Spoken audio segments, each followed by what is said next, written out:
Paul, you're obviously a kid who's from here. To have the moment to sign the first team contract with your hometown Sounders, what feelings went through you in that? Relief, joy, pride. I think this is a great success story for me, but it's also, a big success for the community of Seattle, and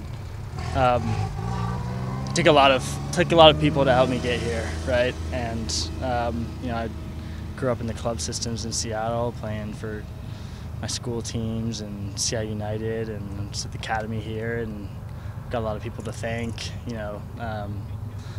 Played at 2 different colleges, went to Notre Dame, and then transferred to Georgetown, and I owe a lot of gratitude to those guys, especially Brian Weiss at Georgetown.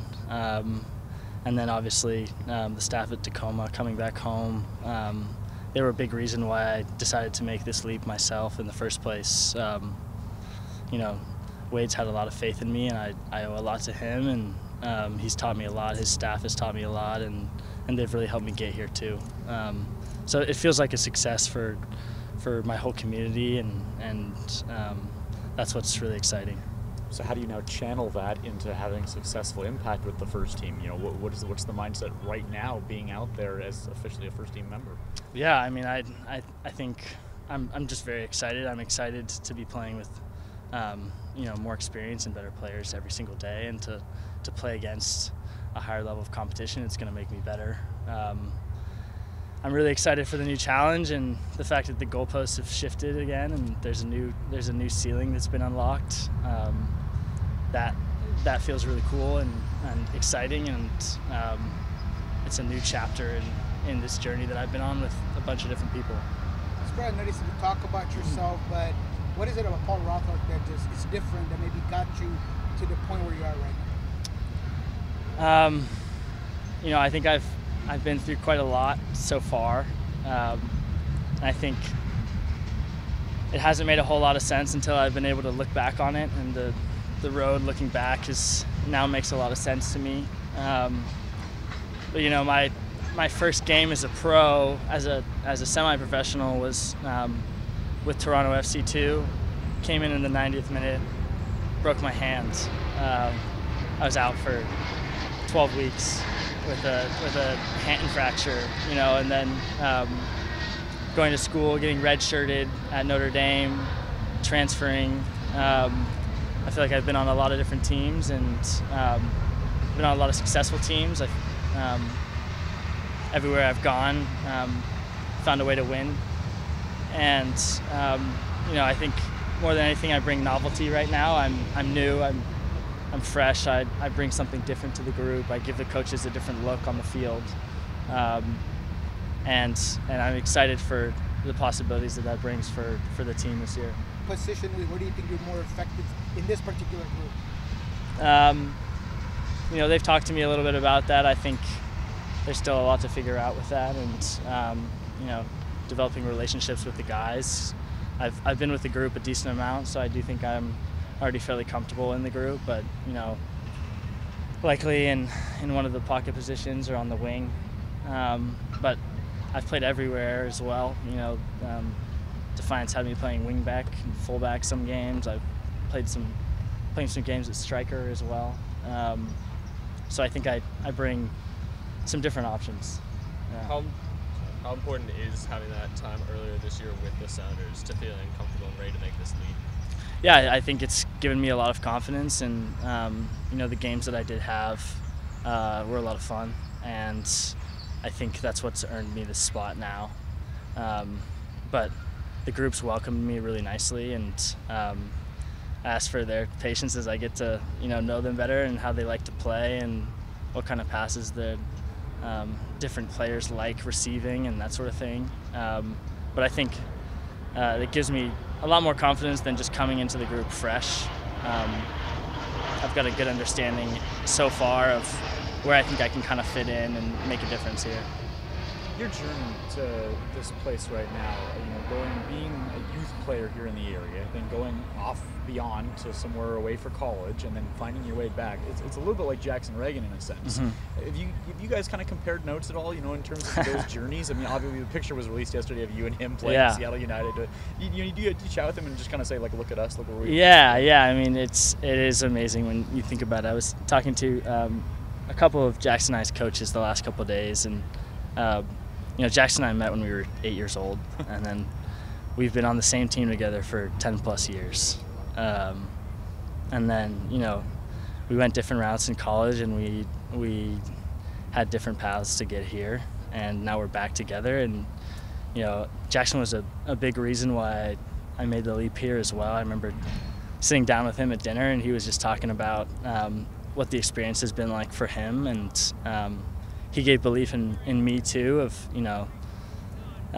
telling me that he thinks I could make a difference here, and also his situation and what he's done has given me immense belief in myself too, that he can do it, why can't I? But a lot of credit to Jackson too. He's taken his opportunity, and I think he showed that the pathway works and can be successful, and I think that's why it gives them more reason to take a chance on me as well, right? I think too, it's there's guys who are also on the team that have set an example for me. Jordan's one of those guys. I looked at Jordan when I was 16, 17-year-old, and I thought, I'd love to do something just like that, right? Go to college, and then come play for my hometown team, like he's done. And I'm excited too to inspire younger kids who are looking to do the same thing, right? Who are maybe thinking about college or not, but who are maybe seeing a different route to the pros versus just signing straight out of academy and that sort of thing. I think that's only becoming more and more difficult as the league progresses and better players come into the league, and the rules in the league change, which I think they naturally will over time. And but yeah, it's exciting. You talk about looking up to Jordan when you were younger. Have you had like a kind of an out-of-body experience at all, playing now alongside him at all? I mean, I think once the game starts, it's still 11v11. But even out here training, you have like a moment where you go, wow. Yeah, for sure. I mean, I scrimmaged the other day, and I'm playing in the attack with Montero. Who's, and I remember Montero's first game at CenturyLink. I was there. And then Jordan, who's been a role model for me to look up to, and then Rui Diaz, who's also a great player. And yeah, it's who would have thought? Who would have thought? The rumor has it that you guys kind of dominated that scrimmage with Raul, Freddie, Amar in the back. So is that how well did you feel like you played in that inter squad scrimmage this weekend? Yeah, I felt solid. I think I had a good connection with Freddie. He was helpful for me. He was in my ear chatting and giving me little tips here and there. But yeah, we had some really good moments in that game, which was exciting and something to build off of. So what kind of, in your estimation, is like the message and then the goal for these last 10 games? I think it's game by game. Right now it's how can I help the team with the Atlanta game. And I think it's an exciting stretch. I think it's a stretch that the team has always historically done pretty well in, and I think we have some new energy going in as well with these last couple weeks off. And Schmetzer said it as well. I think the training's been really good these past couple days and whatever. So I think it's taking it game by game and building on the momentum of good results as well. How do you keep yourself from not feeling the pressure of the early success that you've had, scoring goal after goal anytime you've gotten a chance, and now's your opportunity, maybe not to get that pressure that you need to replicate that success? Yeah, I think pressure's a privilege, and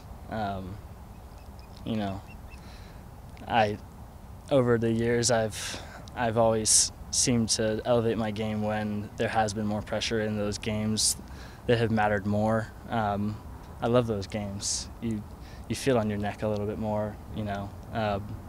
This is going to be a different pressure. It's going to be a sustained pressure, but I'm excited for that. I think that's what I've dreamed of having all the time, and I've also dreamed of playing it at CenturyLink and Lumen, and I haven't done that yet, so that's a new pressure. Going back to a couple things for a couple minutes ago, you and Jackson Reagan, you mentioned having dinner. So it sounds like you two are pretty good friends off the field. How Yeah. did that go back all the way? Yeah, he's one of my best friends. Yeah. So I don't know many people who are able to do what we are doing and have done so far. So that's exciting. But, What do you guys do off the field? Talk about soccer and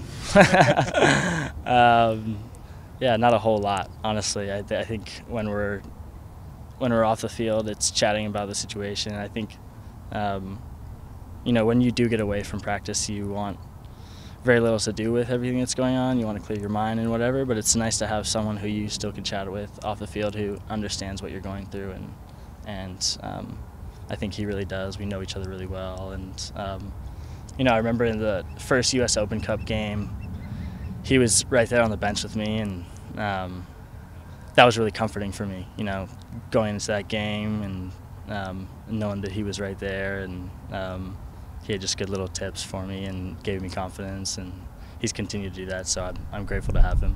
Any particular advice that you remember from him, especially now in this new stage?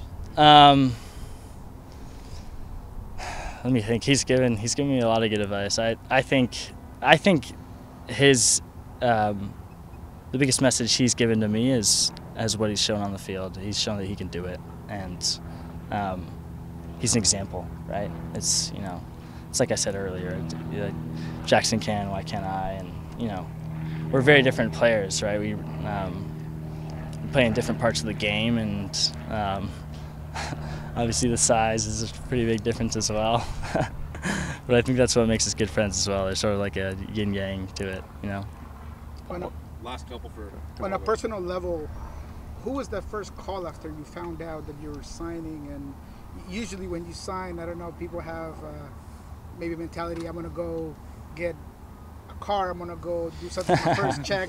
What does that look like for Paul Rothrock? Yeah, I called my dad.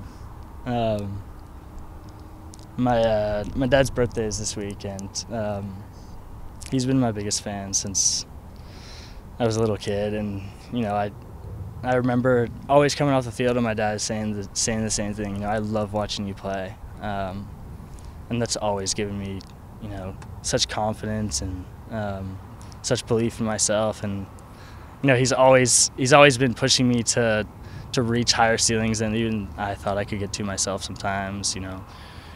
I remember joking about him having me try and email Liverpool, a couple of years ago when I'm fresh out of academy, and but yeah, he's had so much belief in me, and it's his birthday this week, so happy birthday, Dad.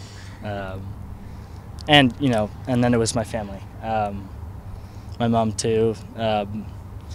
They balance each other really well. She's trained in psychology, so she's kind of been like my sports psychologist throughout the years, and then I have 4 sisters and a couple of nephews. I have 4 nephews now as well, so a big support network they've all helped me get here, and they were all the first people that I called. Yeah. You talk about your history and going back all the way to being a little kid. Can you remember the first time you said or thought that I want to be a member of Sounders FC? And in addition to that question, the follow-up is at what point did you then think, wait, I could actually do this? Yeah, that's a good question. I think the inaugural match. I remember saying to my dad that I'm going to do this one day, and when you say stuff like that, you sometimes feel a little too big for your boots. But I remember saying to them, I think as I got older, and it was always just the next step, taking the next step, and as I was, earlier on in my career, it was, I want to make high school varsity, right, as a freshman. That was my goal. And then it was, I want to play for Sounders Academy. and then it was I want to go to college and have soccer take me to a school that I might not be able to get into with my grades. And then once I got to school, it's I want to win a national championship, and after that I want to play professional soccer. And it's just been, what is the best next step for me, and what does that look like? And I think you go through moments of doubt too, where you're injured or whatever else, and that's where you need your support network, and I have that in spades. So yeah, I'm very lucky, and I'm excited to be here. Yeah. Thank you. Thanks, Paul. Thanks, guys. Thanks. Thanks, Paul. Thanks, everybody.